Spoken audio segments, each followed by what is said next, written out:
ఆయన జీవితంలో పుట్టుక గురించి మాట్లాడితే విని విశ్వసించాలా? ఆయన చేసిన బోధ గురించి వింటే విశ్వాసం కలగాల? ఆయన చేసిన అద్భుతాల గురించి విని విశ్వసించాలా?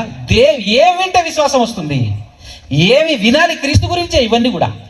దేవుని యందు ఉంచుతున్నారు, బాగానే ఉంది, నా యందు కూడా విశ్వాసం ఉంచండి అని అన్నారు. ఇప్పుడు ఇద్దరిని విశ్వసించాలి అని అంటే ఒకే విశ్వాసంలో ఎలా సాధ్యం అని అన్నప్పుడు, ఒకే విశ్వాసంలో ఆ విశ్వాసం ఇద్దరిని ఘనపరచాలి, ఇద్దరిని కనపరచాలి, ఇద్దరి గురించి తెలియచేయాలి. అలాంటిదై ఉండాలి ఆ ఒక్క విశ్వాసం. కాబట్టి మనం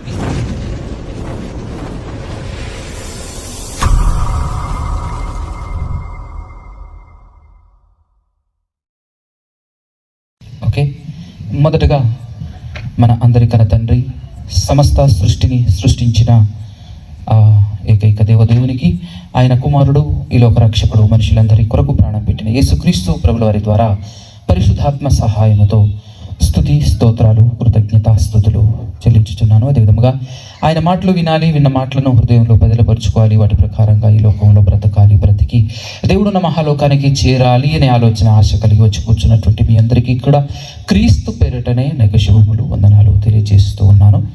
జాగ్రత్తగా మనం కొన్ని విషయాలు ఆలోచన చేద్దాం పిల్లారా. ఈరోజు మనకు ఇవ్వబడినటువంటి టైటిల్ వెనకాల ఉన్నటువంటి మరి బ్యానర్ పై కనబడుతుంది, నీ విశ్వాసములో నిత్య జీవం ఉన్నదా? నీ విశ్వాసములో నిత్య జీవం ఉందా?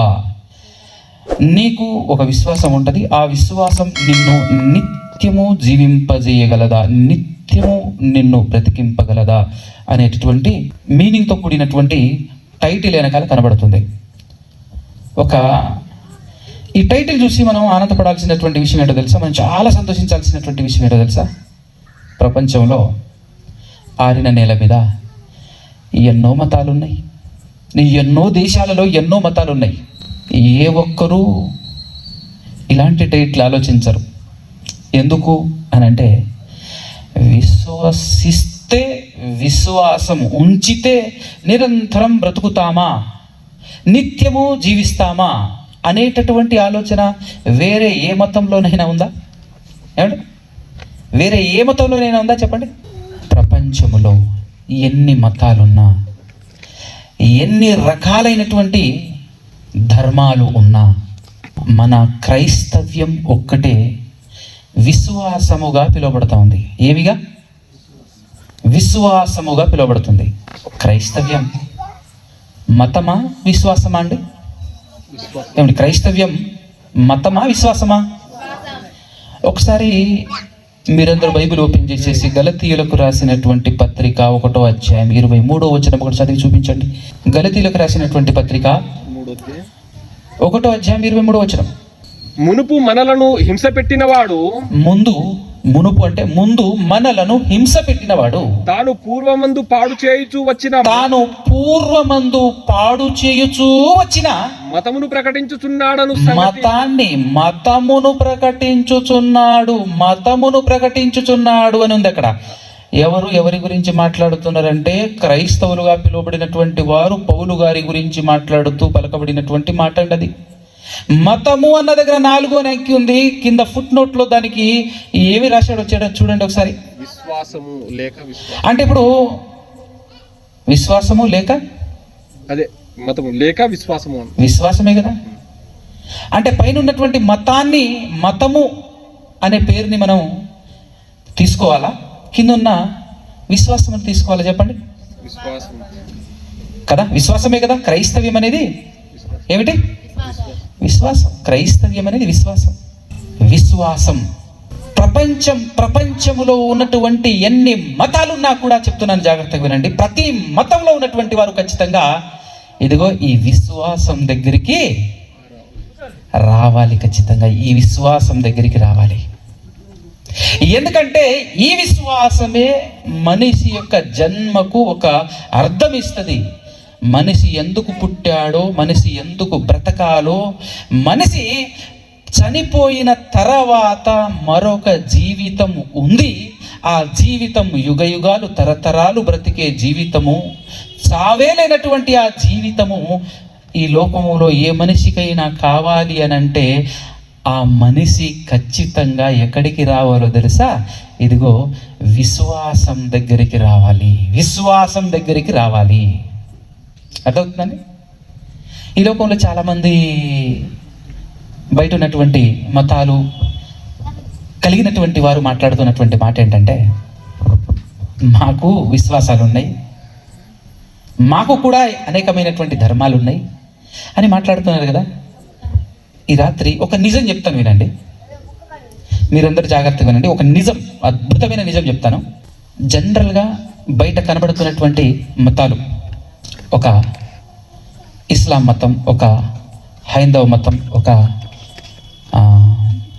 జైను మతం, సిక్కు మతం, యూదా మతం, బౌద్ధ మతం, ఇలా చాలా మతాలు ఉన్నాయి కదా. అయితే ఈ ప్రపంచంలో చాలా మతాలు ఉన్నాయి.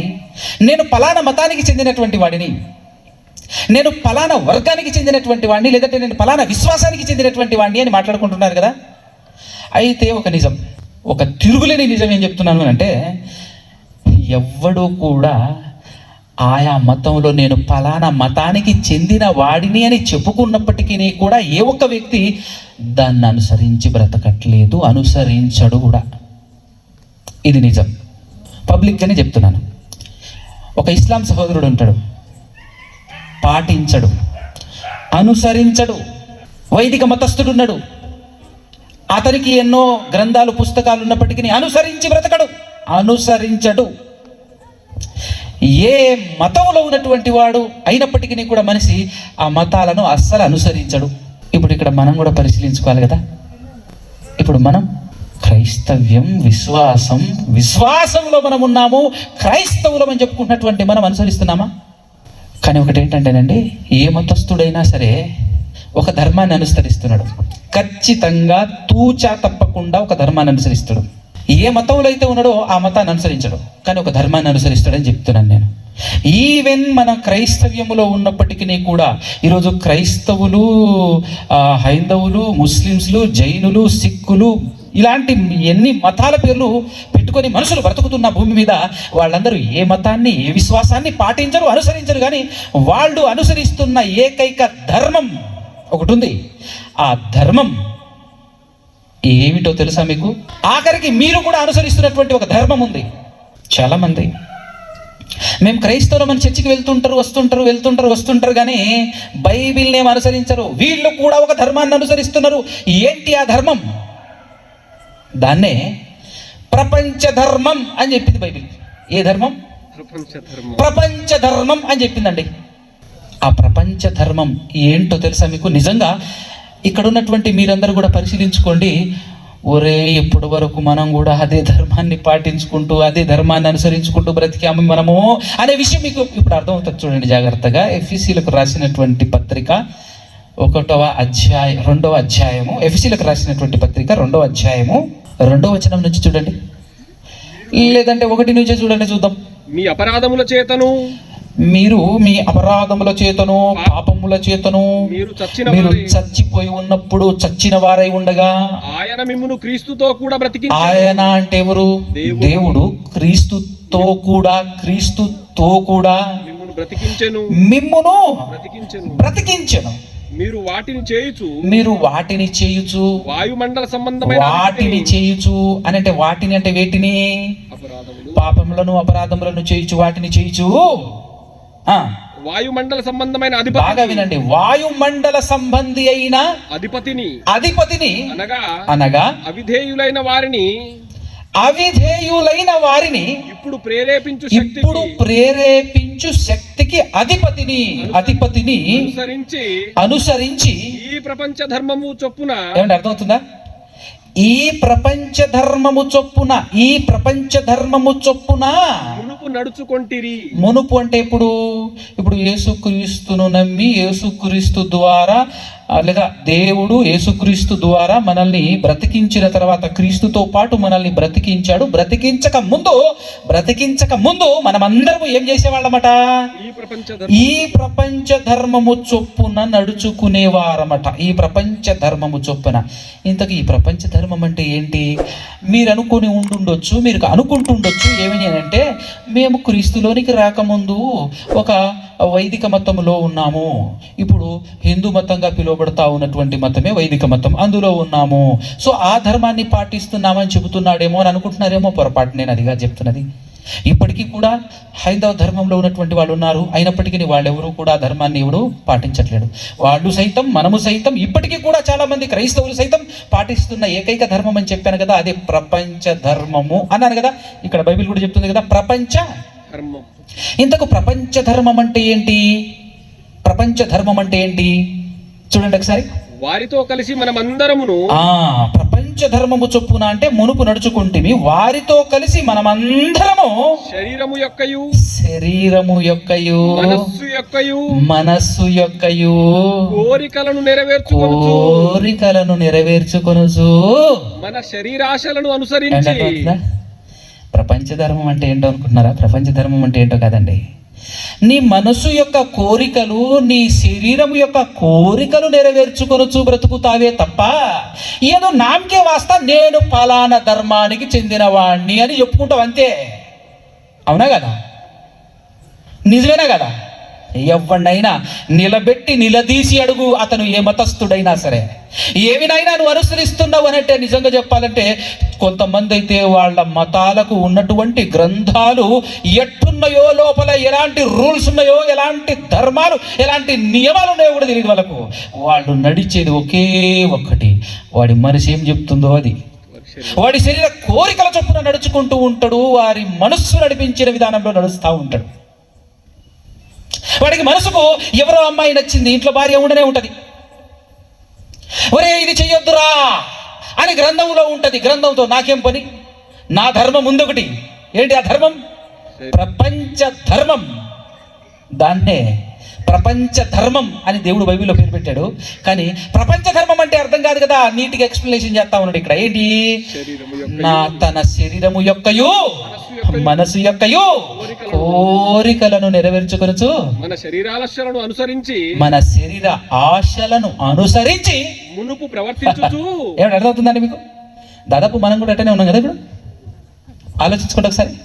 ఏదో చర్చికి వెళ్తున్నామే తప్ప బైబిల్లో దేవుడు క్రీస్తు ద్వారా మాట్లాడినటువంటి మాటలు, ఆజ్ఞలు పర్ఫెక్ట్గా ఉన్నట్టుగా పాటించి, ఇదిగో ఏదైతే చేయొద్దన్నాడో అది చేయకుండా, ఏదైతే చేయమన్నాడో చేస్తూ వెళ్తున్నామా, లేకపోతే మన మనసు చెప్పినట్టు వింటున్నామా?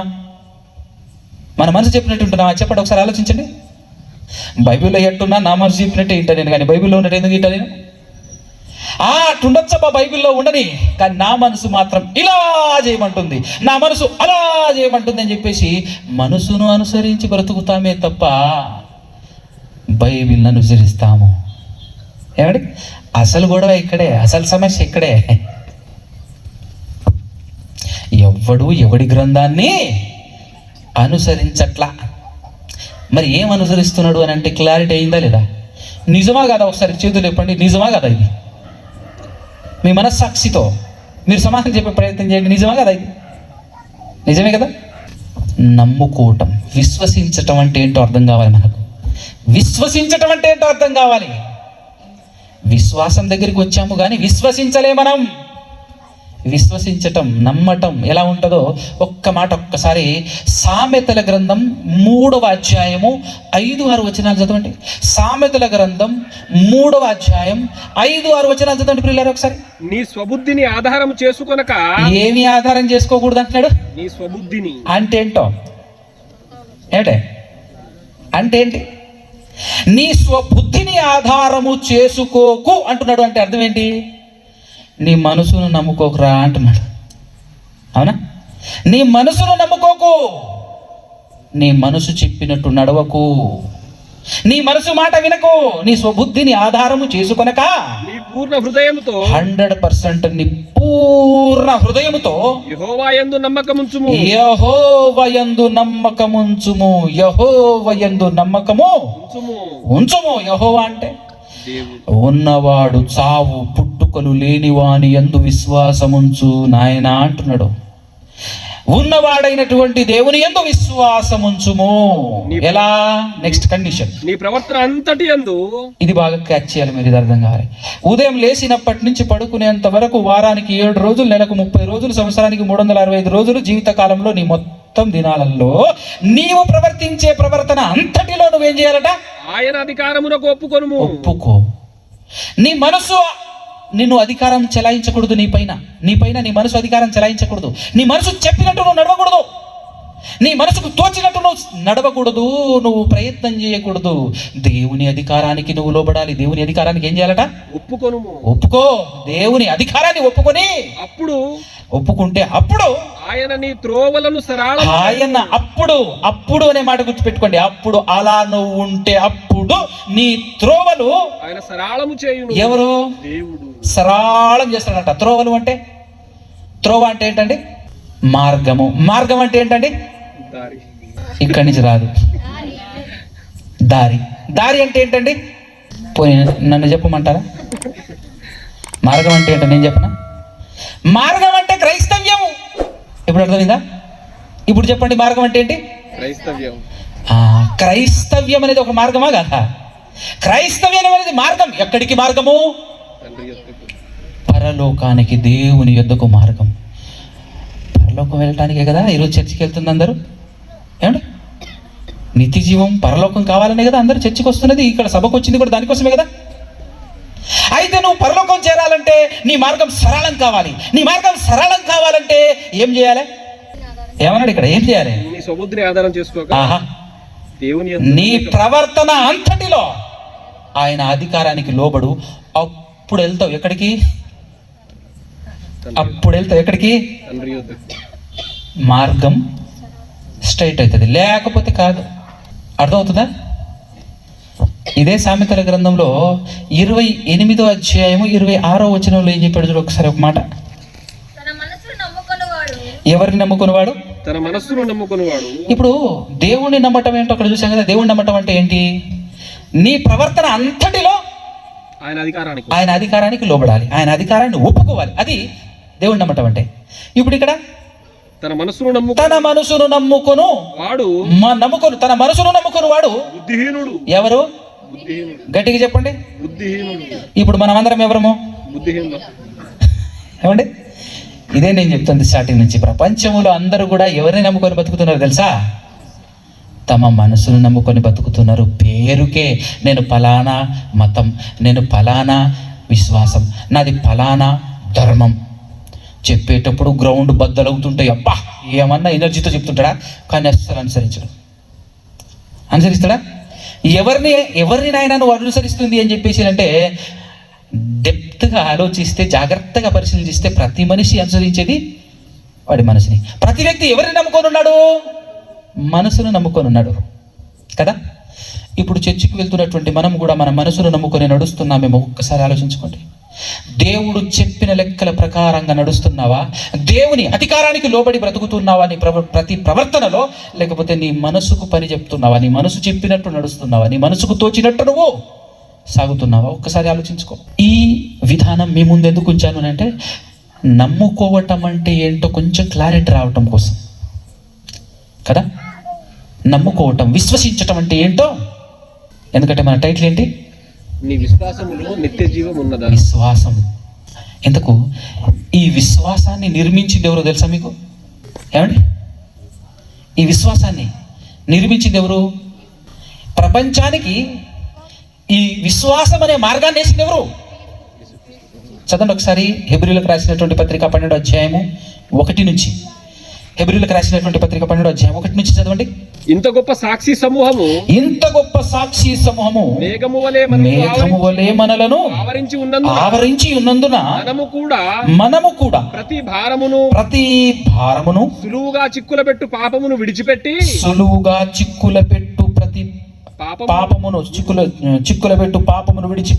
విశ్వాసమునకు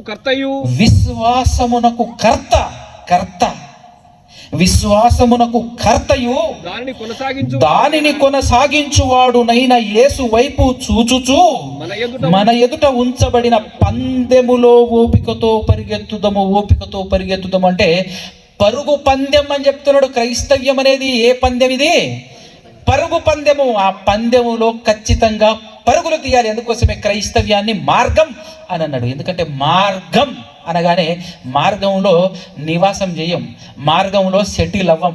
మార్గంలో ఎవరైనా సెటిల్ అవుతారా? కూర్చుంటారా? రెస్ట్ తీసుకుంటాడా?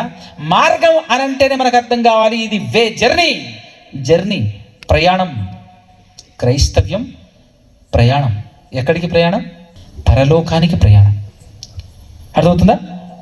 పరుగెత్తుదము ఆయన తన ఎదుట ఉంచబడిన ఆనందము కొరకై అవమానమును నిర్లక్ష్యపెట్టి సిలువను సహించి దేవుని సింహాసనము యొక్క కుడి పార్శ్వమున ఆసీనుడై ఉన్నాడు. అంటే మనం ఎవరి వైపు చూడాలట? యేసు వైపు చూచుచూ పరిగెత్తాలి. ఎవరి వైపు చూస్తూ పరిగెత్తాలి? యేసుక్రీస్తు ప్రభుల వారి వైపు చూస్తూ పరిగెత్తాలి. విశ్వాసాన్ని నిర్మించిన నిర్మాణకర్త యేసుక్రీస్తు ప్రభుల వారు. ఇంతకు ఈ విశ్వాసం ఎలా వస్తుంది మనకు? చూడండి, ఈ విశ్వాసం ఎలా వస్తుంది చెప్తారా ఎవరైనా? విశ్వాసం ఎలా వస్తుంది? గట్టిగా ఎవరు మాట్లాడుతున్నారు? రైట్. వినుట వలన. ఏం వినాలి? ఒకసారి ఆ వచనం చూస్తారా? చదువుతారా?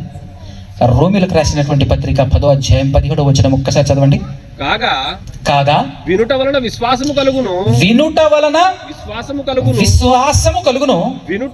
వినుట క్రీస్తును గూర్చిన మాట వలన కలుగును.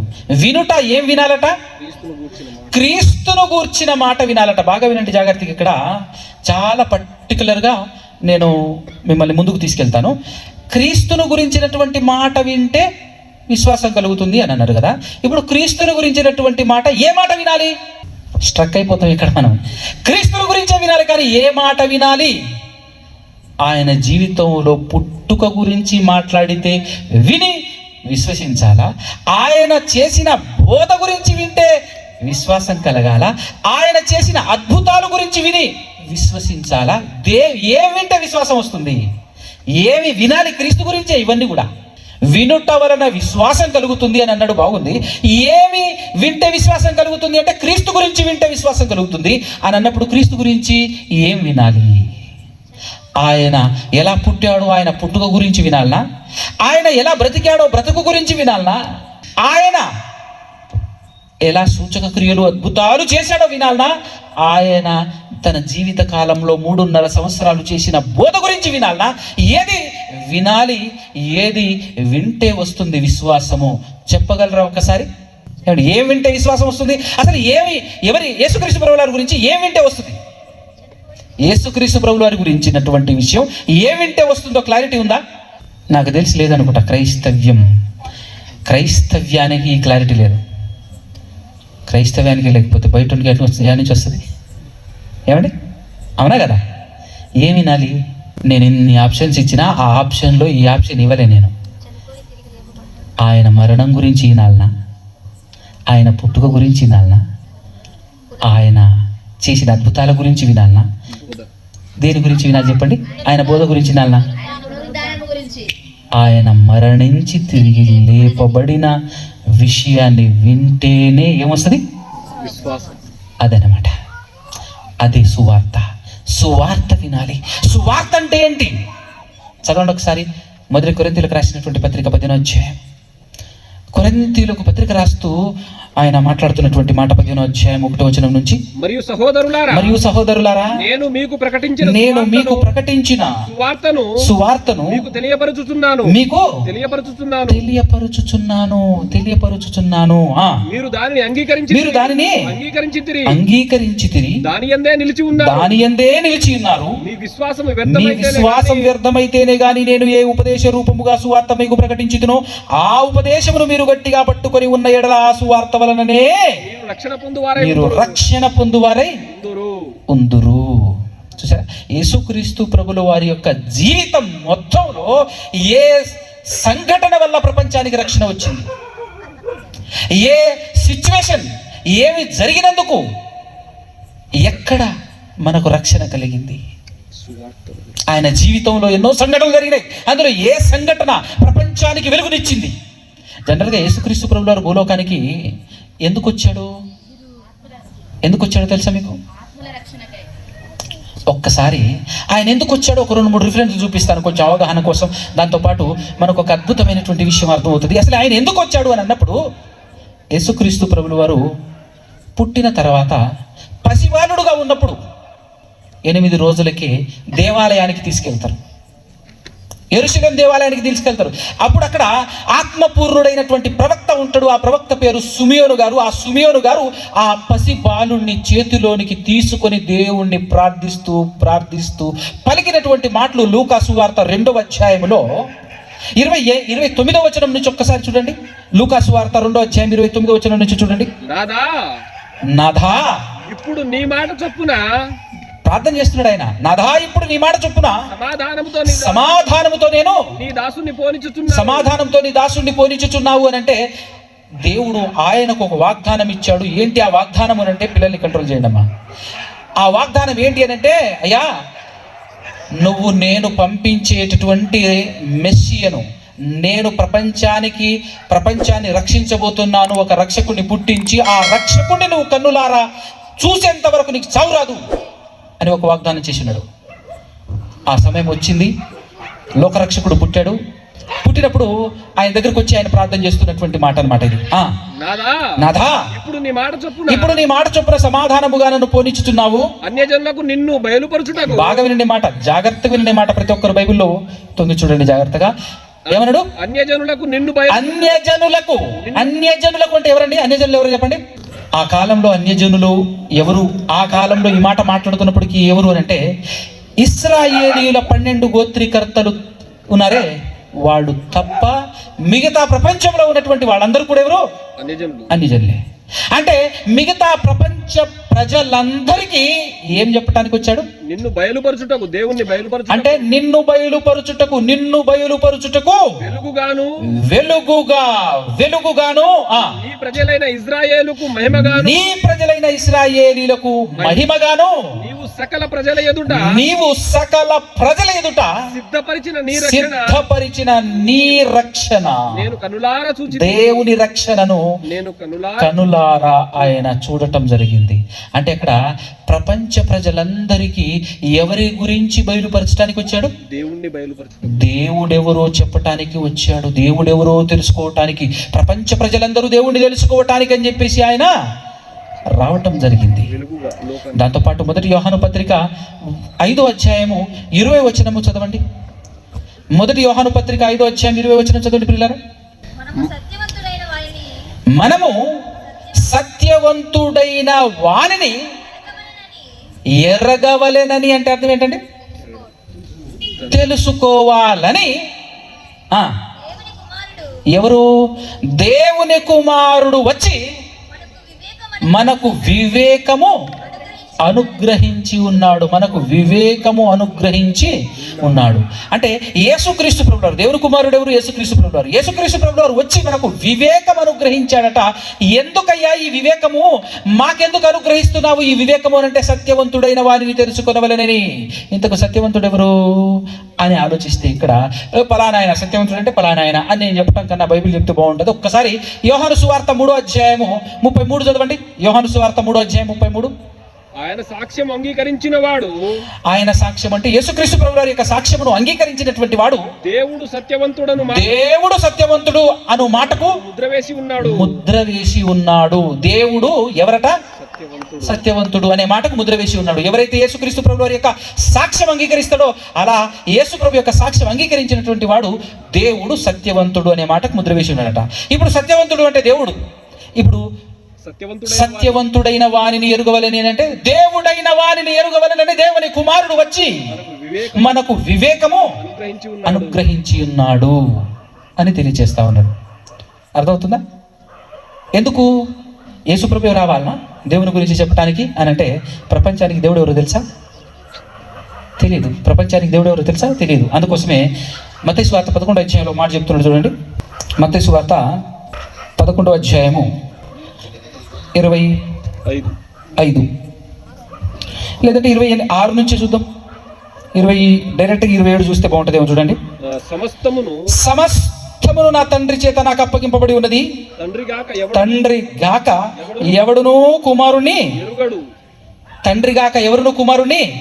బాగా వినండి. తండ్రి గాక కుమారుని ఎవరును ఎరుగరు, కుమారుడు గాక కుమారుడు ఎవనికి ఆయనను బయలుపరచనుద్దేశించిన వాడు గాక మరి ఎవడును తండ్రిని ఎరుగడు. అందుకోసమే చూడండి, యేసుక్రీస్తు ప్రభువు వారు ఎవరో బాప్తిస్మం ఇచ్చి యోహాను గారికి చెప్పింది ఎవరు, తెలియజేసింది ఎవరు?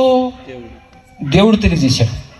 యోహాను సువార్త 1వ అధ్యాయం చదవండి. మనం ప్రతిదీ రిఫరెన్స్ చెప్పుకుంటూ పోతే మీకు కన్ఫ్యూజను, బైబిల్ మీద అవగాహన లేనటువంటి వాళ్ళకి కొంచెం ఇబ్బందికరంగా ఉంటుంది. 1వ అధ్యాయంలో దేవుడు బాప్తిస్మం ఇచ్చి యోహాను పంపిస్తూ ఏమంటాడు తెలుసా? ఇదిగో నువ్వు బాప్తిస్మం ఇచ్చుకుంటూ పో, అందరూ వస్తారు. వచ్చినప్పుడు అందులో క్రీస్తు కూడా వచ్చి బాప్తిస్మం తీసుకుంటాడు. మరి ఆ క్రీస్తును నువ్వు గుర్తించడం ఎలాగో చెప్పనా అని చెప్పేసి ఏం చెప్తాడు తెలుసా? అందరికీ నువ్వు బాప్తిస్మం ఇచ్చినప్పుడు ఎవరు బాప్తిస్మం తీసుకున్నప్పుడు ఆకాశం చీల్చబడి పరిశుద్ధాత్మ పావురూమ వలె ఎవరి మీద అయితే దిగుతుందో ఆయనే లోక పాపమును మోసుకొని పోవు దేవుని గొర్రె పిల్ల, ఆయనే దేవుని కుమారుడు అని తెలుసుకొని లోకానికి సాక్ష్యం ఇవ్వు అని అన్నాడు. అంటే ఇప్పుడు ఆయనకు యేసుక్రీస్తు ఎవరో చెప్పింది ఎవరు? బాప్తిస్మం ఇచ్చి యోహాను గారికి దేవుడు చెప్పాడు. అర్థమవుతుందా? ఈ లోకానికి దేవుడు ఎవరో చెప్పింది ఎవరు? యేసుక్రీస్తు ప్రభువు. ఆఖరికి ఒకానొక సందర్భంలో చాలా కాలం యేసుక్రీస్తు ప్రభువు తన జీవితంలో తిరిగి అనేకులకు బోధ చేసి ఒకానొక దినంలో తన దగ్గర ఉన్నటువంటి శిష్యుల్ని కూర్చోబెట్టి ఒక మాట అడిగాడండి. ఏమని అడిగాడు తెలుసా? ఇంతకు నా గురించి ఏమైనా అర్థమైందా ఈ లోకానికి అని అన్నాడు. నా గురించి ఈ లోకానికి ఏమైనా అర్థమైందా? ఏమనుకుంటున్నారు నా గురించి వీళ్ళు అని అడిగాడు. అప్పుడు శిష్యులు అంటారు, ఏముందయ్యా, ఒకరు ఇర్మియా అంటున్నారు, ఒకరు ఏలియా అంటున్నారు, ఒకరు ప్రవక్తలలో ఒకడు అంటున్నారు. అలా ఒక్కొక్కరు ఒక్కొక్క రకంగా మాట్లాడుకుంటున్నారయ్యా. కొంతమంది అయితే రీసెంట్గా చచ్చిపోయినటువంటి బాప్తిస్మం ఇచ్చి యోహానే మరలా లేచాడు అని చెప్తున్నారయ్యా. అనగానే అవునా, వాడికి అట్లా అర్థమైందని, నేను ఎవరినో అలా అర్థమైందా వారికి? పోనీ మీకేమర్థమయ్యాను నేను అని అడిగాడండి. ఒక్కసారి మత్తయి సువార్త 16 చదవండి. మత్తయి సువార్త 16 అధ్యాయం 16 వచ్చిన చదవండి. అందుకు సీమోను పేతురు తెచ్చారు అందరూ. అందుకు సీమోను పేతురు, నీవు సజీవుడవగు దేవుని 15వ వచనంలో ఏమన్నాడంటే, అందుకు ఆయన మీరైతే నేను ఎవడనని చెప్పుకొనుచున్నారని వారిని అడిగాను. అందుకు సీమోను పేతురు, నీవు సజీవుడగు దేవుని కుమారుడవైనా, నీవు సజీవుడైన దేవునికి కుమారుడైన క్రీస్తు అని చెప్పాను. అందుకు యేసు సీమోను బర్యోనా నీవు ధన్యుడవయ్యా, నీవు ధన్యుడవు అని చెప్పిన తర్వాత ఏమన్నాడు తెలుసా? కరెక్టే చెప్పినావు కానీ, పర్ఫెక్ట్గా చెప్పినావు కానీ నీకు అంత సీన్ లేదు చెప్పడానికి అని చెప్పేసి అన్నాడు. మళ్ళా అర్థవుతుందా మీకు? బాగానే చెప్పినావు, పర్ఫెక్ట్గా చెప్పినావు కానీ నీ అంతటా నువ్వేం చెప్పలే, నువ్వు నన్ను గుర్తించేం చెప్పలే, నీకు అంత సీన్ లేదు. నీకెవరు చెప్పారో తెలుసా? ఏమన్నాడు నెక్స్ట్ లైన్? ఏమన్నాడు? పరలోకమందున్న నా తండ్రి ఈ సంగతి నీకు బయలుపరిచేనే కానీ నరులు నీకు బయలుపరచలేదు. అంటే పేతురు గారికి కూడా ఎలా అర్థమైంది యేసుక్రీస్తు ప్రభువు దేవుని కుమారుడని ఎలా అర్థమైంది అని అంటే, ఆయనకు కూడా ఎవరు బయలుపరిచాడట? దేవుడు బయలుపరిచాడంట. అంటే దేవుడు బయలుపరచాలి యేసుక్రీస్తు ప్రభువు ఎవరు అన్నటువంటి విషయం. అర్థమవుతుందండి? కాబట్టి ఖచ్చితంగా దేవుడు ఎవరో ఈ ప్రపంచం తెలుసుకోవాలి. ఆ దేవుని దగ్గరికి చేరడానికి మార్గం ఎవరు? ఆ మార్గం ఎవరో కూడా ఈ ప్రపంచం తెలుసుకోవాలి. ఖచ్చితంగా ఈ ప్రపంచానికి తెలియాల్సినటువంటి వాళ్ళు ఎవరెవరో తెలుసా? సృష్టిని సృష్టించిన సృష్టికర్త అయిన దేవుడు ఎవరో తెలియాలి ఈ ప్రపంచానికి ఖచ్చితంగా. అది తెలియజెప్పడానికి యేసు ప్రభు వచ్చాడు. యేసు ప్రభువే దేవుని గురించి చెప్పటానికి వచ్చాడు. దేవుడు పంపించిన దైవ కుమారుడు అని యేసుక్రీస్తు గురించి కూడా తెలియాలి. అలా తెలుసుకుంటేనే తప్ప ఏ ఒక్కడు కూడా ఈ లోకం దాటి మరో లోకానికి అనగా పరలోకానికి వెళ్ళలేరు అని తన బోధంతా చేసిన తర్వాత చివరిగా యేసుక్రీస్తు చేసినటువంటి ప్రార్థనలో ఆయన ఏమని పలుకుతున్నాడో తెలుసా? యోహాను సువార్త 17:3 ఏమని పలుకుతున్నాడో చూడండి. యోహాను సువార్త 17వ అధ్యాయం 3వ వచనం, అద్వితీయ సత్య దేవుడవైన నిన్నును నీవు పంపిన యేసు క్రీస్తును ఎరగటమే నిత్య జీవం కావాలంటే, నిత్య జీవం రావాలంటే, ఒక మనిషి నిత్యము నిరంతరం బ్రతకాలి అని అంటే ఖచ్చితంగా ఎవరెవరిని తెలుసుకోవాలి? అద్వితీయ అంటే ద్వితీయుడు కానటువంటి అద్వితీయుడైన ఏకైక ఆ దేవునికిని ఆయన పంపించిన యేసుక్రీస్తును తెలుసుకుంటేనే నిరంతరం బ్రతికే అవకాశం ఉంటుంది అని యేసుక్రీస్తు ప్రభువుల వారు తన బోధంతా కంప్లీట్ చేసుకున్న తర్వాత తెల్లారితే శిలువకి ఎక్కాలి అని అన్నప్పుడు ఆయన చేస్తున్నటువంటి ప్రార్థన ఇది.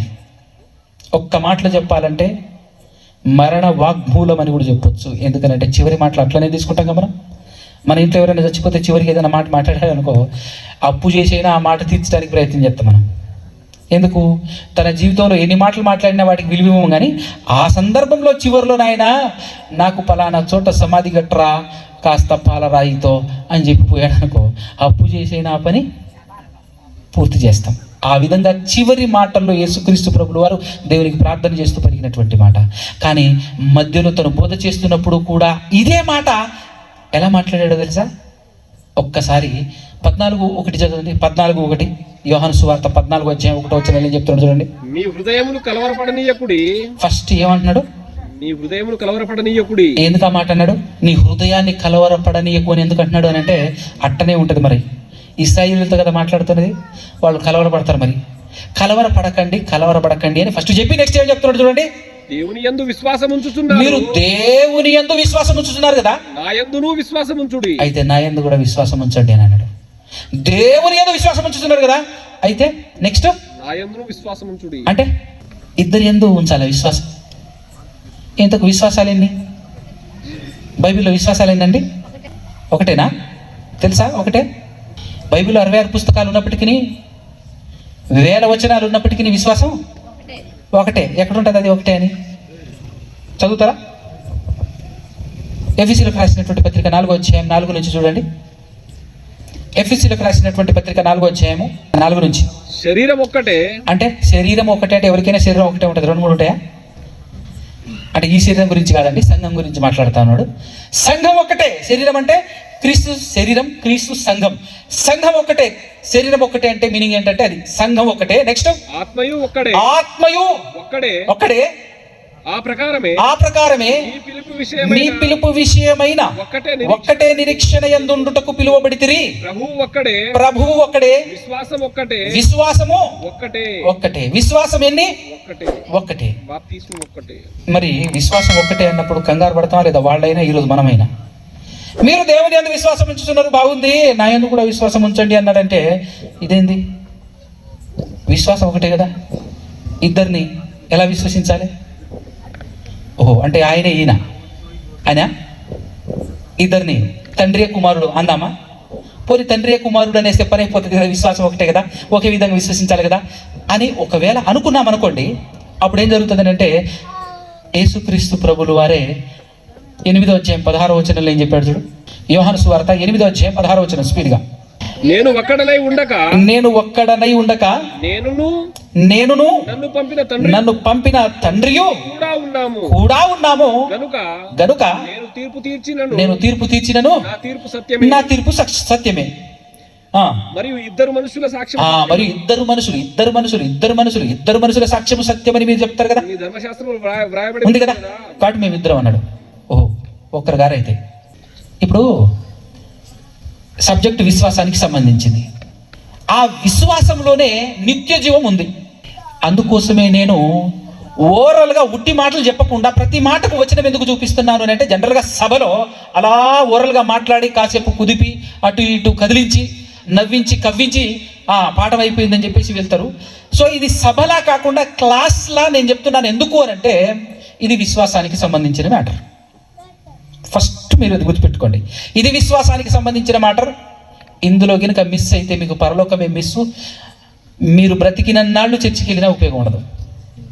అంత ఇంపార్టెంట్ సబ్జెక్ట్ కాబట్టి ప్రతిదీ నేను వచనం చూపించి మాట్లాడుతున్నాను. ఉట్టిగానే మాట్లాడితే బాగుండదు, ఓకేనా? కాబట్టి మీరు ఇబ్బంది పడకూడదు అని చెప్పేసి ముందే చెప్తా ఉన్నాను. చదవండి. ఇద్దరం ఉన్నాము, ఒక్కరు కాదు, మేము ఇద్దరం ఉన్నాము. నేను ఉన్నాను, నన్ను పంపిన తండ్రి కూడా ఉన్నాడని చెప్పాడు. ఇంకా మొదటి యోహాను పత్రిక 2:22 చూడండి ఒకసారి. మొదటి యోహాను పత్రిక 2వ అధ్యాయం 22వ వచనం చూడండి. ఏమన్నాడు అక్కడ? యేసు క్రీస్తు కాడని చెప్పువాడు తప్ప, యేసును క్రీస్తు కాడు, యేసు ఎవరు కాదు, క్రీస్తు కాదు అని చెప్పువాడు తప్ప ఎవడ బద్ధికుడు అనేది మొదటి మాట. అయితే రెండో మాట, తండ్రిని కుమారుణ్ణి ఒప్పుకొనని వీడే. ఏముంది అక్కడ? తండ్రినే కుమారుడిగా ఒప్పుకోవాలి అని ఉందా? తండ్రిని కుమారుణ్ణి ఒప్పుకోవాలని ఉందా? తండ్రిని ఒప్పుకోవాలి, కుమారుణ్ణి ఒప్పుకోవాలి. అలా ఒప్పుకోకపోతే ఒప్పుకొని వాడే క్రీస్తు విరోధి అని అన్నాడు. అర్థమవుతుందా? అంటే ఇప్పుడు ఇద్దరిని ఒక విశ్వాసంలో ఇద్దరిని ఎలా విశ్వసించాలి? ఏంటి అర్థమవుతుందా? ఇద్దరిని ఒకరే అనుకుందామని అనుకుంటే క్రీస్తు విరోధులమైపోతాం వచనం ప్రకారంగా. తండ్రియే కుమారుడు అనేస్తే పోలే అని అనుకున్నాం అనుకో, తండ్రిని ఒప్పుకోవాలి, కుమారుడిని ఒప్పుకోవాలి. తండ్రియే కుమారుడు అని ఒప్పుకోకూడదు, తండ్రి ఒప్పుకోవాలి, కుమారుడు ఒప్పుకోవాలి. అలా ఒప్పుకోకపోతే క్రీస్తు విరోధి అని చెప్పేశారు. ఇప్పుడు విశ్వాసమే ఒకటి అన్నాడు, ఇద్దరిని విశ్వసించాలి అని అన్నాడు. ఎలా? అందుకోసమే పర్టికులర్గా యేసుక్రీస్తు ప్రభుల వారి జీవితాన్ని స్టడీ చేసి ఆయన జీవితంలో జరిగిన ఒకే ఒక్క సంఘటన వల్ల ప్రపంచానికి రక్షణ వస్తుంది అని ఎందుకు చెప్పానో తెలుసా? ఆ సంఘటనలోనే దాగి ఉంది సర్వసత్యం. ఆ సంఘటనలోనే దాగి ఉంది ప్రపంచానికి రక్షణ. ఏంటి ఆ సంఘటన అనంటే అదే ఇందాక మాట్లాడుకున్నాం కదా, ఏంటి? ఆయన మరణం, పునరుద్ధానం. అదే సువార్త అని మనం సువార్త గురించి అక్కడున్నాం. ఆ సువార్త దగ్గరికి ఈ క్లారిటీ లేకుండా ఈ సువార్త గురించి ముందుకు సాగితే అర్థం కాదని ఈ వివరణ మీ ముందు ఉంచాను.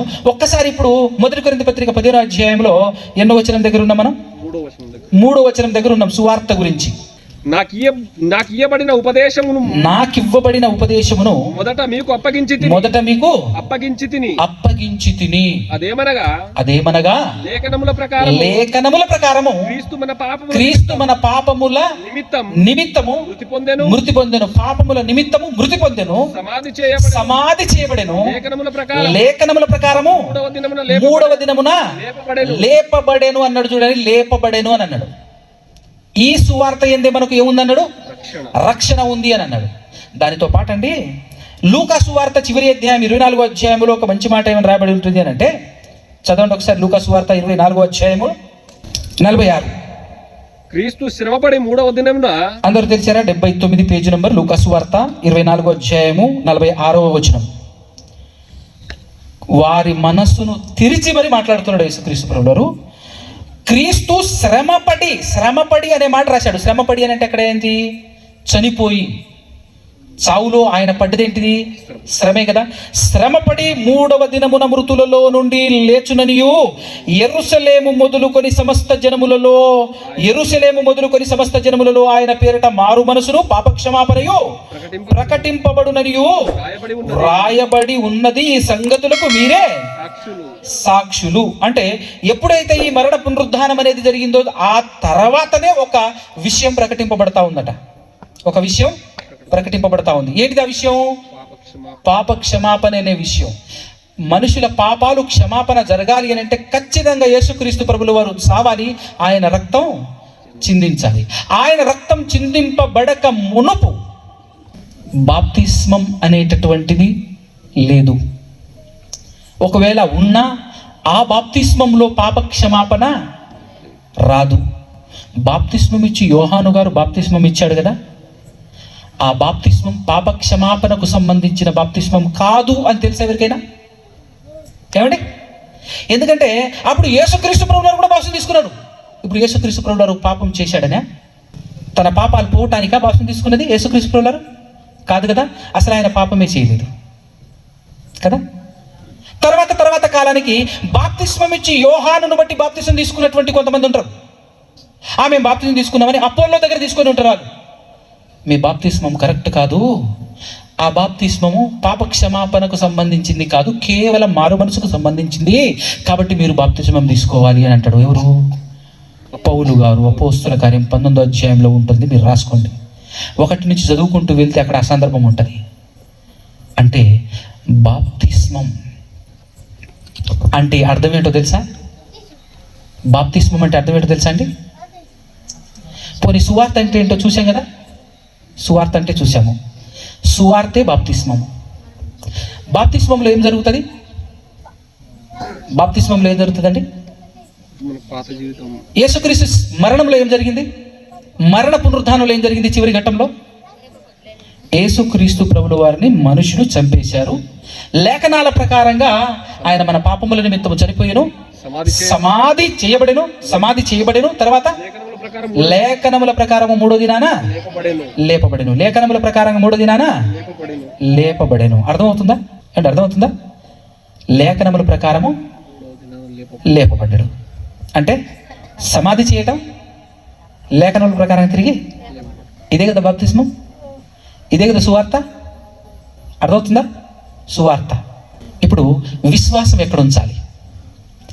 దేవుని యందు ఉంచుతున్నారు, బాగానే ఉంది, నా యందు కూడా విశ్వాసం ఉంచండి అని అన్నారు. ఇప్పుడు ఇద్దరిని విశ్వసించాలి అని అంటే ఒకే విశ్వాసంలో ఎలా సాధ్యం అని అన్నప్పుడు ఒకే విశ్వాసంలో ఆ విశ్వాసం ఇద్దరిని ఘనపరచాలి, ఇద్దరి గురించి తెలియచేయాలి. అలాంటిదై ఉండాలి ఆ ఒక్క విశ్వాసం. కాబట్టి మనం విశ్వసించాలి క్రీస్తును. క్రీస్తు నందలి విశ్వాసం అని అంటాడు.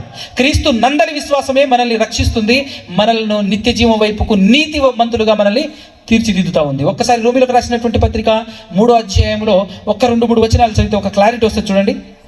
రోమీలకు రాసినటువంటి పత్రిక 3వ అధ్యాయం 21 నుంచి.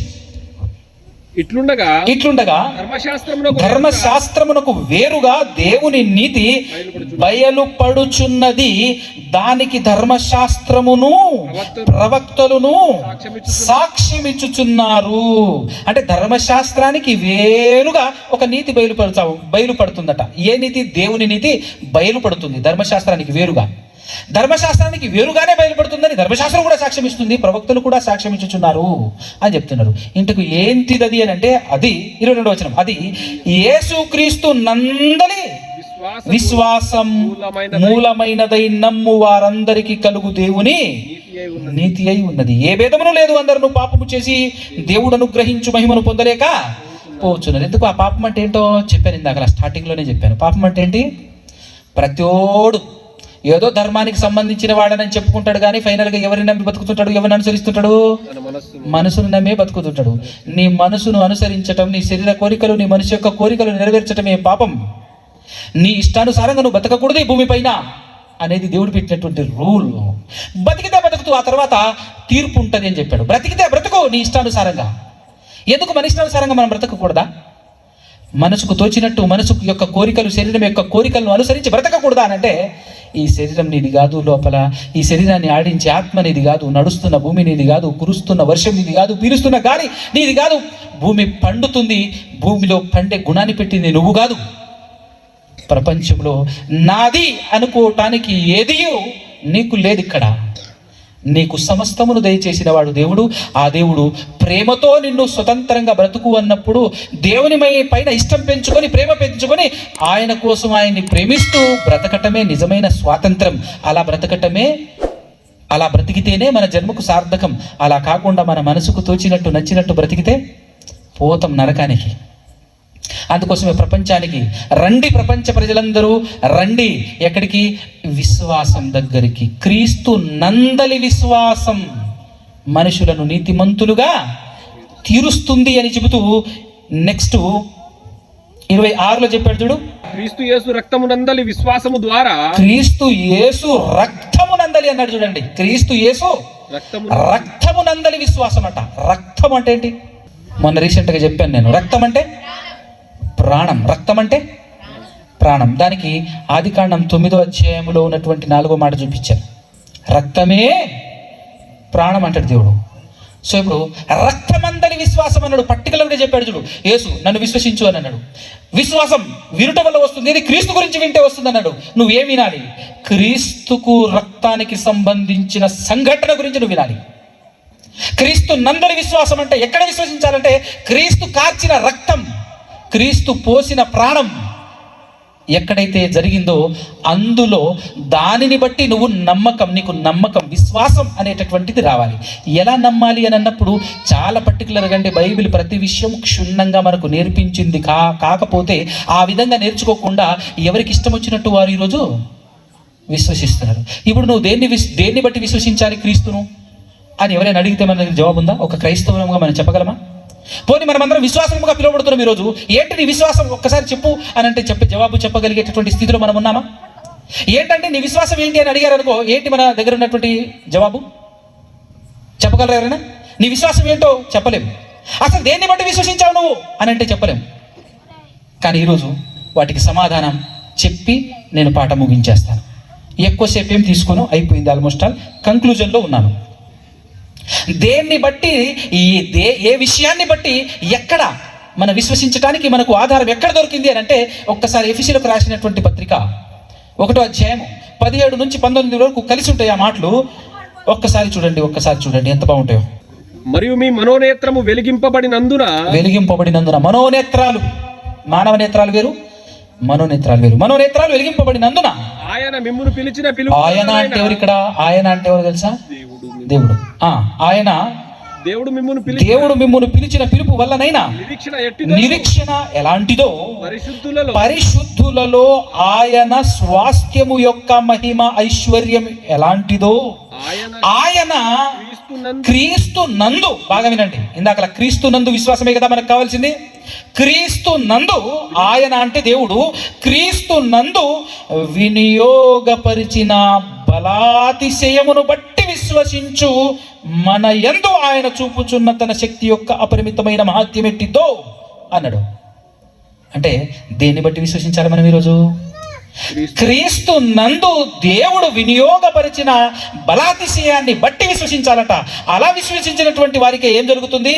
అలా విశ్వసించు మన నిమిత్తమై మహాత్యమెట్టిదో, మన నిమిత్తము అపరిమితమైన తన శక్తి యొక్క, మన యందు ఆయన చూపుచున్న తన శక్తి యొక్క అపరిమితమైనటువంటి మహత్యమెట్టిదో మీరు తెలుసుకునవలెనని మన ప్రభువైన యేసు యొక్క దేవుడు, మన ప్రభువైన యేసు క్రీస్తు యొక్క దేవుడైన మహిమా స్వరూపియగు తండ్రి తన్ను తెలుసుకొనుటయందు మీకు జ్ఞానమును ప్రత్యక్షతయును గల మనసు అనుగ్రహించున్నట్లు నా ప్రార్థనలో నేను విజ్ఞాపన చేయుచున్నానని పౌలు గారు మాట్లాడుతున్నాడు. అంటే మనం విశ్వసించాల్సినటువంటి పాయింట్ కరెక్ట్గా చెప్పాడు చూడు ఇక్కడ. దేన్ని బట్టి విశ్వసించాలట? దేవుడు క్రీస్తునందు వినియోగపరిచిన బలాతిశయాన్ని బట్టి విశ్వసించాలట. అలా విశ్వసిస్తేనే మనలో పాపాలు పోతాయి, లేకపోతే యేసుక్రీస్తు ప్రభువు వారి జీవితంలో ఆయన పుట్టినందుకు లోకానికి రక్షణ రాలే, ఆయన చేసిన కార్యాల వల్ల రక్షణ రాలే. అంటే పాప క్షమాపణ కలగలే. పాప క్షమాపణ ప్రపంచానికి క్రీస్తు ఎక్కడ ఏ పాయింట్ ని బట్టి మనకు విశ్వాసం కలగాలి, ఏమి వింటే మనకు విశ్వాసం కలగాలి అనేటువంటి పాయింట్ దగ్గర మనం ఉన్నాము. అయితే ఇక్కడ బైబిల్లో రాయబడినటువంటి మాట ఎఫెసీ పత్రికలో ఏంటంటే దేవుడు క్రీస్తు నందు వినియోగపరిచిన బలాతిశయమును బట్టి విశ్వసించాలట. ఇప్పుడు కొలసీలకు రాసినటువంటి పత్రిక 2వ అధ్యాయము 12వ వచనం చూడండి ఒకసారి జాగ్రత్తగా. ఈ సందర్భం చూడండి అందరూ. కొలసీలకు రాసినటువంటి పత్రిక 2వ అధ్యాయం 12వ వచనము, మీరు బాప్తిస్మమందు ఆయనతో కూడా, అంటే ఎవరితో కూడా? యేసుక్రీస్తు ప్రభుల వారితో కూడా పాతి పెట్టబడిన వారై ఆయనను మృతులలో నుండి లేపిన దేవుని ప్రభావమందు విశ్వసించుట ద్వారా ఆయనతో కూడా లేచితిరి అన్నాడు. ఇప్పుడు యేసుక్రీస్తుతో పాటు మీరు కూడా లేచి ఉన్నారు అనే విశ్వాసం మీకు ఉండాలంటే మీరు దేన్ని బట్టి విశ్వసించాలి? దేవుడు క్రీస్తును మృతులలో నుండి లేపాడట. దేవుడు క్రీస్తును మృతులలో నుండి లేపాడు. ఆ లేపిన ప్రభావం, దేవుని ప్రభావం ఉంది చూసారా, ఆ ప్రభావమందు విశ్వసించుట ద్వారా ఆయనతో కూడా లేచితిరి అని మాట్లాడాడు. అంటే మనం యేసుక్రీస్తు ప్రభుల వారిని, దేవుడు లోకంలో ఉన్న మనుషులు యేసుక్రీస్తు ప్రభుల వారిని చంపేస్తే 3వ దినాన యేసు ప్రభుని లేపింది ఎవరు? దేవుడు అనే పాయింట్ దగ్గర గనుక మనం ఆ విషయాన్ని గనక విశ్వసిస్తేనే మనకు రక్షణ, అది విశ్వసిస్తేనే మనం క్రీస్తుతో పాటు లేపబడినట్టు, అది విశ్వసిస్తేనే మనకు నిరీక్షణ, అది విశ్వసిస్తేనే మనకు నీతి కలుగుతుంది. క్రీస్తు యేసు నందలి విశ్వాసం, యేసు క్రీస్తు ప్రభుల వారి రక్తమందలి విశ్వాసం అని అంటే ఇదే. అందుకోసమే ఈరోజు నీ విశ్వాసం ఏంటి అని ఎవరైనా అడిగితే మన దగ్గర ఉండాల్సిన జవాబు ఏంటో చెప్పనా? మన దగ్గర ఉండాల్సిన జవాబు, మనం చెప్పాల్సినటువంటి జవాబు అపోస్తలులు చెప్పారు, మేము ప్రకటించు విశ్వాస వాక్యం నీ గుండెల్లో ఉండాలి, నీ దగ్గర ఉండాలి, నీ హృదయంలో ఉండాలి అని చెప్పాడు. కొలసీలకు రాసినటువంటి పత్రిక 2వ అధ్యాయం 12వ వచనంలో చెప్పినటువంటి మాట, మీరు బాప్తిస్మమందు ఆయనతో కూడా పాతి పెట్టబడిన వారై ఆయనను మృతులలో నుండి లేపిన దేవుని ప్రభావం మందు విశ్వసించుట ద్వారా ఆయనతో కూడా లేచితిరి అని అన్నాడు. అంటే మనం విశ్వసించాల్సిన పాయింట్ ఎక్కడుంది పర్టికులర్గా అని అంటే, యేసుక్రీస్తు ప్రభుల వారిని దేవుడు మృతులలో నుండి లేపినప్పుడు దేవుడు కనబరిచిన బలం, దేవుడు వినియోగించిన బలం, దేవుడు కనబరిచిన దేవుని యొక్క ప్రభావమును బట్టి ఆ ప్రభావమందు విశ్వాసం ఉంచాలట. అందుకోసమే అపోస్తలులు మాట్లాడినటువంటి మాట ఏంటి అని అంటే, ఒక్కసారి మనం ఫైనల్గా చివరిగా రోమిలకు రాసినటువంటి పత్రిక 10వ అధ్యాయము 8 ఒక్కసారి చూడండి. 8 అందరూ చూసారా? ఒకసారి చదువుతారు గట్టిగా. అదేమని చెప్పుచున్నది, అది ఏమని చెప్పుచున్నది అని అన్నాడు. అదంటే ఏంటండి? ఒకసారి పైకి వెళ్ళండి 6వ వచనంలో. అయితే విశ్వాసమూలమగు అయితే విశ్వాసమూలమగు నీతి ఇలాగు అది చెప్పుచున్నది. విశ్వాసం వల్ల కలిగే నీతి మాట్లాడుతున్నటువంటి మాటలు ఇవి. విశ్వాసం వల్ల మనకు కలుగుతుంది నీతి. ఆ నీతి ఏమని మాట్లాడుతుంది అని అంటే అదేమని చెప్పుచున్నది, అదేమని చెప్పుచున్నది, వాక్యము నీ యొద్దను, అది వాక్యము నీ యొద్దను, నీ యొద్దను, నీ నోటను, నీ నోటను, నీ హృదయములోను ఉన్నది నీ హృదయంలోనూ ఉన్నది. ఉన్నది అన్నాడు. ఉన్నదా అండి? ఉన్నదా? ఇప్పుడు విశ్వాస సంబంధమగు విశ్వాస మూలమగు నీతి ఇలాగూ మాట్లాడుచున్నది. అది ఏమని మాట్లాడుతున్నది అని అన్నప్పుడు నెక్స్ట్ 7లో ఏమని చెప్పాడనంటే, ఎవడు పరలోకంలోనికి ఎక్కిపోవును, అసలు పరలోకానికి ఎందుకు ఎక్కాలి అని అంటే, అనగా క్రీస్తును క్రిందికి తెచ్చుటకు. ఇప్పుడు క్రీస్తును కిందికి ఎవరు పంపించారు? యేసుక్రీస్తు ప్రభువువారు ఎన్నోసార్లు చెప్పాడు, నా అంతటి నేను రాలా అంటే దేవుడి మిమ్మల్ని రక్షించాలనే ఉద్దేశం సంకల్పం నాది కాదు, ఎవరిది? దేవునిది. అందుకోసమే నా అంతటి నేను రాలా మీ దగ్గరికి, నన్ను పంపించిన ఆయన ఉన్నాడు అని చెప్తున్నాడు. అందుకోసమే పరలోకం నుంచి యేసుక్రీస్తుని పంపించింది ఎవరు? దేవుడు. కంటిన్యూషన్. ఎవడు అగాధంలోనికి దిగిపోవును, అగాధం అంటే పాతాళంలో ఉంటుంది అగాధం. ఎవడు అగాధంలోనికి దిగిపోవును అనగా క్రీస్తును మృతులలో నుండి పైకి తెచ్చుటకు. అంటే మనుషులు చంపేశారు కదా యేసుక్రీస్తు వాళ్ళని. అప్పుడు 3 దినాలు ఎక్కడున్నారు అనుకుంటున్నారు? పాతాళంలోనే ఉన్నాడు. మరి పాతాళానికి ఎవడు పోతాడు ఆయన ఎక్కడి నుంచి తీసుకురావడానికి కదా? ఎవరు తీసుకొస్తారండి? అదే నెక్స్ట్ చెప్తున్నాడు. అని నీ హృదయములో అనుకోవద్దు. యేసుక్రీస్తుని కిందికి తేయటానికి పరలోకం ఎవడు వెళ్తాడు? యేసుక్రీస్తుని మనుషులు చంపేశారు. ఆ తర్వాత ఆ పాతాళంలో నుంచి మళ్ళా బయటికి రప్పించడానికి పాతాళానికి ఎవరు పోతారు అనే ఆలోచన నీ హృదయానికి తట్టనివ్వకు సోదరా. అని విశ్వాస సంబంధమగు నీతి ఏమని చెప్తున్నదో చూడండి. అది ఏమని చెప్పుచున్నది? ఇప్పుడు చదవండి 8వ వచనం. అదేమని చెప్పుచున్నది? వాక్యము నీ యొద్దను, నీ నోటను, నీ హృదయములోను ఉన్నది, అది మేము ప్రకటించు విశ్వాస వాక్యమే అని అంటున్నాడు. మేము అని అంటే ఎవరండి అక్కడ? వింటున్నారా? దాదాపుగా ఇంత లోతుగా ఇంత డెప్త్గా విశ్వాసానికి సంబంధించిన సబ్జెక్ట్ ఇప్పటివరకు మీరు విని ఉండరు. అందుకోసమే కొంచెం ఒక్కసారిగా ఇది అర్థం అవుతుంది అనేటటువంటి ఆలోచన అయితే నాకు కూడా లేదు.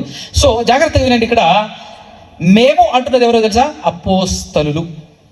మేము ప్రకటించిన విశ్వాస వాక్యం నీ హృదయంలో ఉండాలి, నీ దగ్గర ఉండాలి, నీ నోట ఉండాలి అని అన్నాడు. ఇప్పుడు ఉందా మీలో? ఒక్కరిలో కూడా ఉండదు. నిజం అది.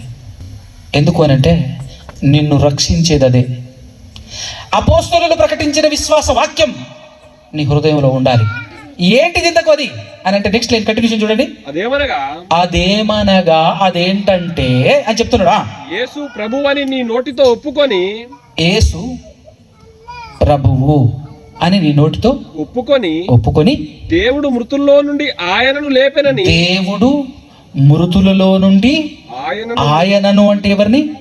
యేసుక్రీస్తును లేపాడు అని నీ హృదయమందు విశ్వసించిన ఎడల నీవు రక్షణ పొందుతావు, రక్షింపబడుతావు. ఇది నీ గుండెల్లో ఉండాల్సిన విశ్వాస వాక్యం. బ్రదర్, నేను విశ్వాసిని అని మాట్లాడుకుంటున్నావు కదా, ఇంతకు నీ విశ్వాసం ఏంటో చెప్పు అని అడిగితే ప్రపంచానికి చెప్పాల్సిన జవాబు ఈ వాక్యం. నీ గుండెల్లో ఉండాల్సిన విశ్వాస వాక్యము ఈ వాక్యం, ఈ జవాబు.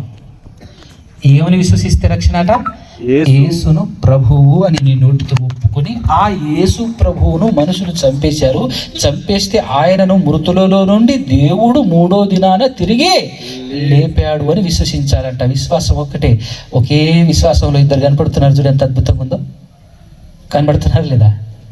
లేచిన ఆయన ఒక ఆయన, లేపిన ఆయన ఒక ఆయన.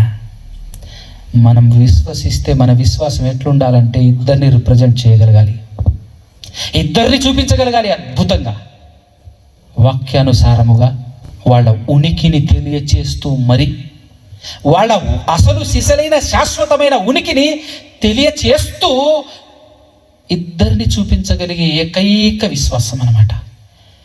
దీని మీదనే బైబిల్ బేస్ అయి ఉంది, దీని మీదనే సమస్తం బేస్ అయి ఉంది. మన పరలోకం, మన నిత్య జీవం సమస్తము నిటారుగా నిలబడి ఉంది దీని మీదనే. అందుకోసమే ఈరోజు మనమందరము కూడా ఎందుకు బైబిల్ దగ్గరికి వచ్చాము, మనమందరము కూడా ఎందుకు యేసు ప్రభువును నమ్ముకున్నాము, ఎందుకు మనం క్రీస్తు దగ్గరికి వచ్చాము అని అంటే ఒకే ఒక బేస్. ప్రపంచములో ఇప్పటి వరకు ఏ మతంలోనైనా, ఏ ఆర్గనైజేషన్లోనైనా, ఏ విశ్వాసంలోనైనా ఎక్కడ కనివిని ఎరుగనటువంటి అద్భుతం ఏంటో తెలుసా? ఎక్కడ ఏ మతంలోనైనా చనిపోతున్నారు, పోతున్నారు. కానీ చావు తరువాత మరొక బ్రతుకు ఉందని రుజువుపరిచిన వాడెవ్వడు లేడు ప్రపంచంలో. చావు తర్వాత బ్రతుకు ఉంది, చనిపోయిన తర్వాత ఏమీ లేదు. ఈరోజు ప్రపంచం ఎలా బ్రతుకుతుంది, చనిపోయిన తర్వాత ఏం జరుగుతుందో ఏమో తెలియదు, మళ్ళా పుడతామో లేదో తెలియదు. బతికుండంగానే చెయ్యి, ఎంజాయ్ చెయ్యి, తాగు, తిను, తిరుగు, హాయిగా బతుకు అని చెప్పేసి మాట్లాడుతుంది. కానీ ఇది అసలు బతుకు కాదు నాయన. అసలు బతుకు తర్వాత స్టార్ట్ అయ్యేది నిజమైన బ్రతుకు.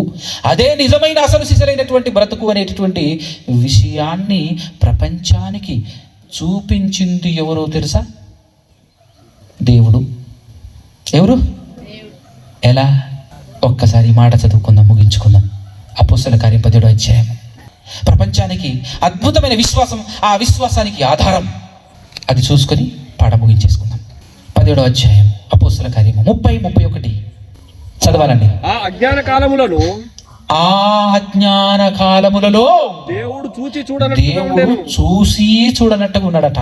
అందుకోసమే చూడండి, క్రీస్తు పూర్వపు కాలంలో ప్రపంచంలో ఉన్న ప్రతి మనిషి కూడా దేవుడు పుట్టిస్తే పుట్టినటువంటి వాడే తప్ప వేరొకడు కాదు. అవునా కదా? అందరూ బ్రతుకుతున్నారు. ఎవరిని దేవుడు బలవంత పెట్టలే, ఎవరికి ఆజ్ఞాపించలే. బతకని అని చెప్పేసి అందరిని చూసి చూడనట్టుగా ఉన్నాడు. ఇప్పుడైతే అంతటను అందరూ నువ్వు ఏ కులం అని చెప్పుకున్నా, ఏ మతం అని చెప్పుకున్నా, ఏ ప్రాంతం అని చెప్పుకున్నా, ఏ దేశం అని చెప్పుకున్నా ఈడిచిపెట్టేదిలే. ఇప్పుడు అంతటా అందరూ మారు మనసు పొందాలి అంటే అర్థం ఏంటి? నువ్వు ఇప్పుడు మార్చుకోవాల్సింది ఏంటి? నీ యజమానుడిని మార్చుకోవాలి. బా, అంతే కదా. అప్పటి వరకు మన యజమానుడు ఎవరు? మన మనిషేగా. దాని మాట ఏదో విని తిరుగుతున్నాం. దాన్ని మార్చు, దాన్ని తిప్పు అన్నాడు. నీ మనసును మార్చి మారు మనసు పొందవలెనని మనుష్యులకు, జంతువులకు కాదు, మనుష్యులకు ఆజ్ఞాపించుచున్నాడు. నువ్వు మనిషివైతే, నీవు నిజంగా మనిషివైతే, నేను ఆ కులం అండి, నేను ఈ మతం అండి, నేను ఆ మతం అండి, నాది ఆ దేశం అండి, ఈ దేశం అండి అని చెప్పటానికి లేదు. నువ్వు ఫస్ట్ మనిషివా కాదా? ఎస్, నేను మనిషినే. అయితే రా, మార్చుకో మనసు. మనుషులందరికీ దేవుడు ఏం చేస్తున్నాడట? ఆజ్ఞాపించుచున్నాడు. ఎందుకు ఆజ్ఞాపించుచున్నాడో తెలుసా? ఎందుకనగా తాను నియమించాడట ఒక మనిషిని. తాను నియమించిన మనిషి చేత. ఎవరు ఆ మనిషి తెలుసా? యేసుక్రీస్తు ప్రభువు వారు. జగత్పునాది వేయబడక మునిపే దేవుని చేత నియమింపబడిన వ్యక్తి ఎవరు? యేసుక్రీస్తు ప్రభువు వారు. తాను నియమించిన మనుషుని చేత నీతిని అనుసరించి భూలోకం మొత్తానికే తీర్పు తీర్చబోయేది ఒక దినమును నిర్ణయించి ఉన్నాడు. నిర్ణయించి ఉన్నాడు.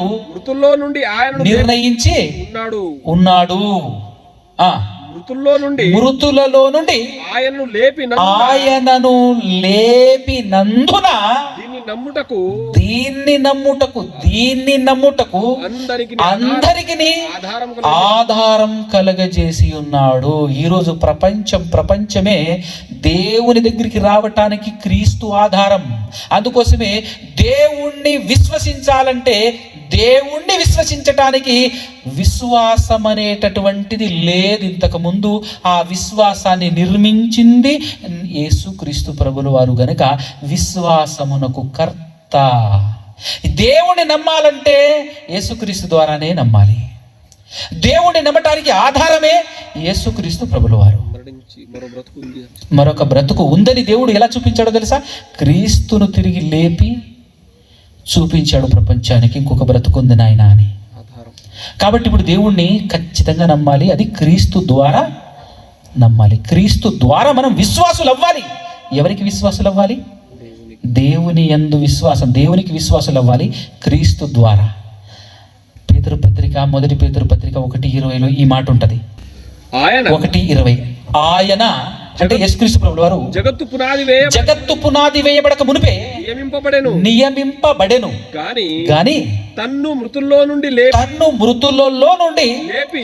లేపి తనకు మహిమనిచ్చిన దేవుని ఎడల తన ద్వారా అంటే యేసుక్రీస్తు ద్వారా దేవుని ఎడల తన ద్వారా విశ్వాసులైన మీకోసం కడవరి కాలముల యందు ఆయన ప్రత్యక్షపరచబడెను.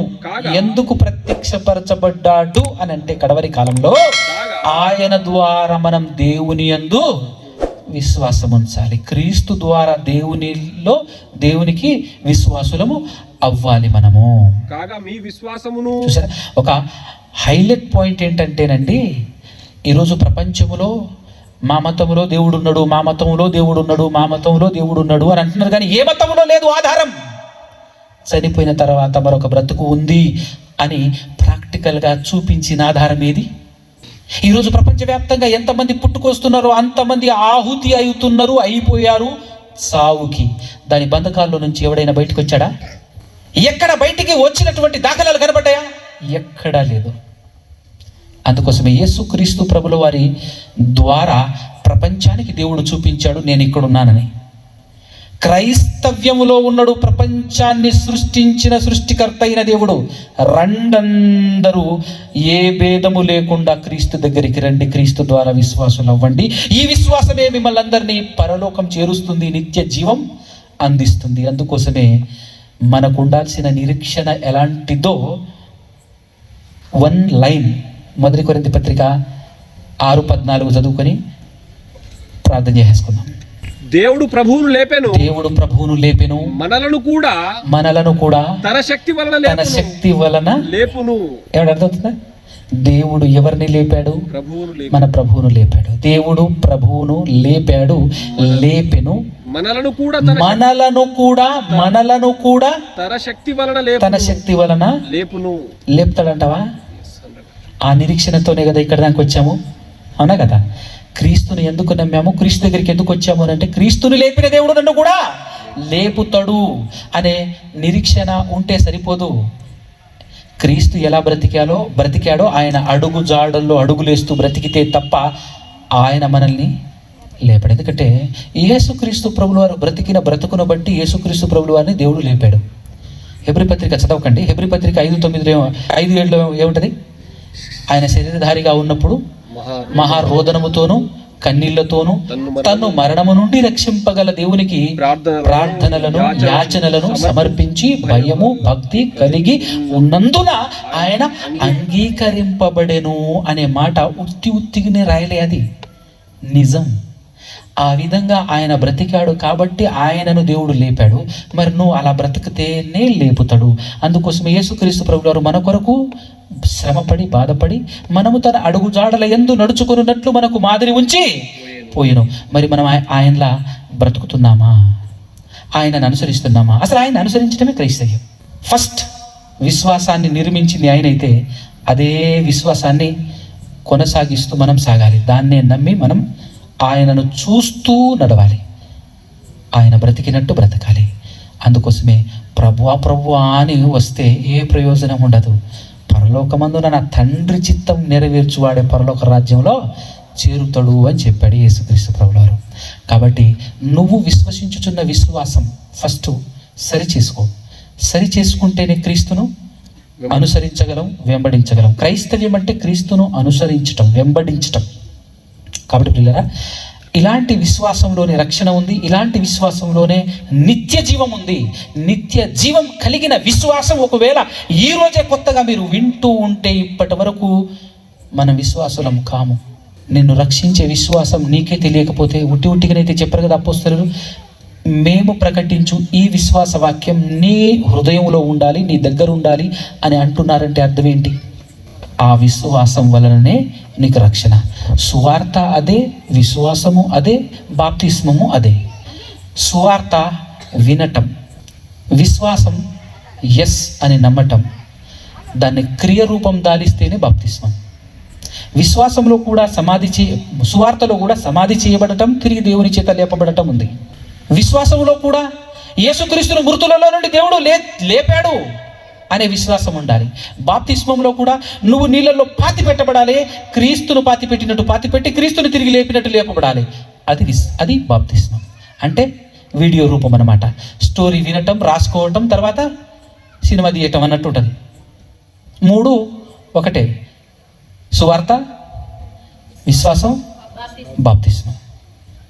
ఇలా కాకుండా ఈ సువార్త కాకుండా వేరే సువార్త విని నమ్మి ఉంటే అది విశ్వాసం కాదు. ఈరోజు ఏదైతే మీ గుండెల్లో ఉండాల్సిన విశ్వాసం అని చెప్పాడో ఆ విశ్వాసం మీ గుండెల్లో లేకపోతే మీరు విశ్వాసులు కారు. మీకు రక్షణ రాదు, మీకు నిత్య జీవం రాదు. సో నిజమైన అసలు సిసలైన విశ్వాసం అని క్రైస్తవం పిలువబడుతుంది. ఆ విశ్వాసం 66 పుస్తకాలు బేస్ అయి ఉన్నటువంటి పిల్లర్ ఇది. ఇందులోనే నిత్య జీవం దాగి ఉంది. ఇలా మీ విశ్వాసాన్ని సరిచేసుకొని సరైన సువార్తను ఇప్పటివరకు వినకపోతే విని దీన్ని ప్రకటించే ప్రయత్నం చేసి నిజమైనటువంటి విశ్వాసంతో ఉండి పర్ఫెక్ట్ బాప్తిస్మం పొందుకుంటేనే ఆజ్ఞను అతిక్రమింపకుండా ఉంటాం. ఇవన్నీ ఆజ్ఞలే దేవుడు మనకి ఇచ్చినటువంటిది. వాటి ప్రకారంగా కాకుండా వాటికి ఆ క్రమంలో కాకుండా అక్రమముగా నడుచుకుంటే అది పాపమే అవుతుంది. కాబట్టి ప్రియులారా, ఆలోచించి అర్థం చేసుకొని కుదిరితే ఇదిగో ఈరోజు విన్నటువంటి పాఠం అయితే ఒక్కసారి వింటే బురకెక్కే పాఠం కాదు. ఇది చాలా డెప్త్ కలిగినటువంటి పాఠం. ఇప్పటివరకు దాదాపు మీరు విని ఉండరు. ఇది మరొక్కసారి వింటే తప్ప అర్థం కాదు.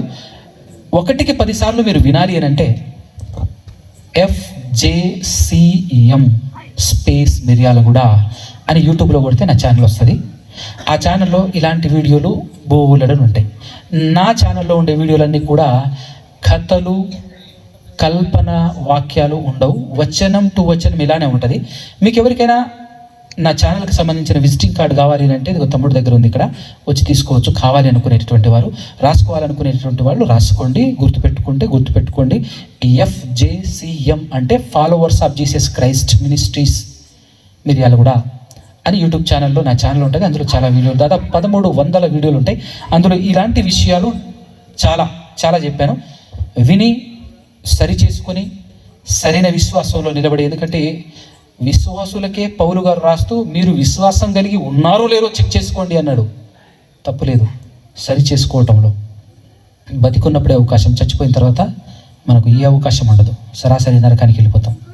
కాబట్టి బతికుండగా వాక్యానుసారమైనటువంటి సువార్త, వాక్యానుసారమైన విశ్వాసం, వాక్యానుసారమైన బాప్తిస్మం ఇవన్నీ సరిగ్గా ఉన్నాయా లేదా 1కి 10 సార్లు చెక్ చేసుకోవాలని కోరుకుంటూ ఈ మాటలు ముగిస్తున్నాను. కళ్ళు మూసుకుని తల్లించినట్లయితే చిన్న ప్రార్థనతో ముగించుకుందాం. పరిశుద్ధుడా, పరమాత్ముడా, పరమందు వాసీనుడా, సకల ఆశీర్వాదాలకు కారణభూతుడా తండ్రి,